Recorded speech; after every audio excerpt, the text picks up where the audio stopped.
అందరికీ happy Rakshabandhan. So మీ ఇంట్లో Rakhi celebration చేసుకున్నారా? చేసుకుంటే కింద కామెంట్స్ అయితే చేయండి. రాఖీ పండుగ అనేది అక్క తమ్ముడు మధ్యలోనూ లేకపోతే అన్న చెల్లి మధ్యలోనే కాదు, ప్రతి ఒక్కరు ఒకరికొకరం రక్షగా ఉండాలంటే ఈ రక్షాబంధన్ని మనం జరుపుకోవచ్చు అనమాట.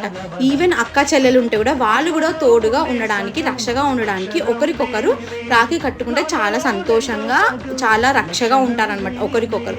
సో రీసెంట్గా మా బాబుకి కూడా అసలు ఇప్పుడు వరకు సిస్టర్స్ ఎవ్వరు లేరనేసి మా అమ్మతో నేను వాడికి రక్షగా ఉండాలి, ఒకరికొకరు రక్షగా ఉండాలనేసి నేను మా బాబుకి కూడా మా అమ్మతో నేను రాఖీ కట్టించాను అనమాట. సో అలా ఒకరికొకరం రక్షగా ఉంటూ ప్రతి సంవత్సరం ఇలా రాఖీని సెలబ్రేట్ చేసుకుంటే మనం నిండు నూరేళ్ళు చల్లగా సంతోషంగా ఉంటామనేసి ఈ రాఖీ అనేది జరుపుకుంటాము.